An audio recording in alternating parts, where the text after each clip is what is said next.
Well, by the time we hit our 50s, osteoporosis begins to set in, and women have a greater chance than men, but there are more risks you need to know that affect all of us and how the disease can be prevented. So here with more is Dr. Kevin Kirk. He's a board-certified orthopedic surgeon with the San Antonio Orthopedic Group. Good morning, Doctor. It is good to have you here because we're talking about something that affects all of us really once we get into that age gap, right? I want to ask you about May being such an important month because it is Osteo Awareness Month, correct? Correct. So first of all, what is osteoporosis? I mean, I have a little model here showing what a normal bone would look like with the lattice work on the inside and the harder bone on the outside.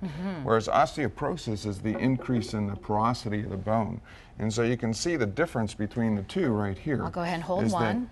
The bone the structure inside the bone can become a lot weaker, leading to increase in your broken bones and fractures. Okay, and so when I mentioned that as soon as we get into our 50s, that's when it starts to set in, but it sounds like to me when we were talking before this segment that you could start to really see a difference in your bones earlier than that, correct? Correct. So by the time you're 25 is when you have your peak bone mineral density.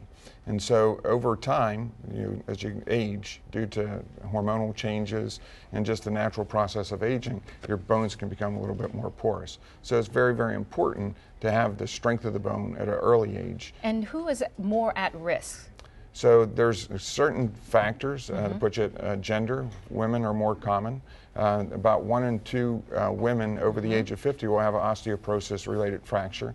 The race, Asian and Caucasian.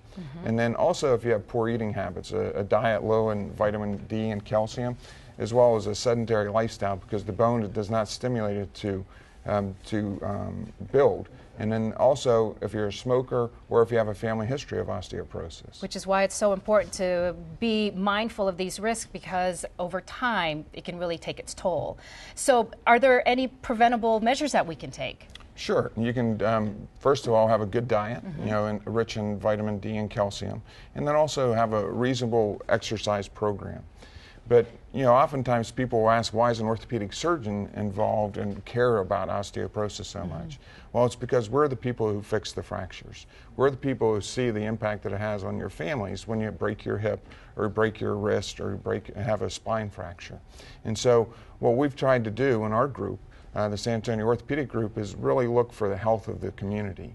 And so we've established a bone wellness program in which you think if you're at risk for a osteoporosis that you can come into and we can screen you for that disease. So once again, the bone wellness program, that's how it works. You do evaluations, you can find out how much at risk you are, correct? Correct. And so what we do is we work close conjunction with your primary doctor in order to kind of screen you for osteoporosis, and that's usually a very simple test that doesn't take but maybe 5 or 10 minutes to do. And then do some basic laboratory work to kind of identify if you're at risk or have osteoporosis. And then after we do that, then we kind of intervene and discuss this with your primary doctor who's actually managing your overall health. It's so scary, doctor, because you don't want to, you want to be able to prevent this. You want to be able to live a longer life, a more fruitful life, and an active life as well. And so it gets really scary because, you don't want it to be too late, right? Correct. Yes, especially if you've got a fracture. It's never too late, and the great thing about science is we're always evolving, and so now we have newer medicines that can not only kind of decrease that loss of bone over time, but also can build new bone, and there are certain medications which can help you with that. Yeah, I want to mention too, you've brought 2 posters here. They're in our studio, and some illustrations of how many risk you have, or also what a fracture looks like. Correct. And so basically the risk factor, or the fractures in which we're most concerned about are the ones that affect the wrist, the spine, and the hip. Because we know that if you sustain one of those fractures, you have a 50% more likelihood of having another one of those fractures.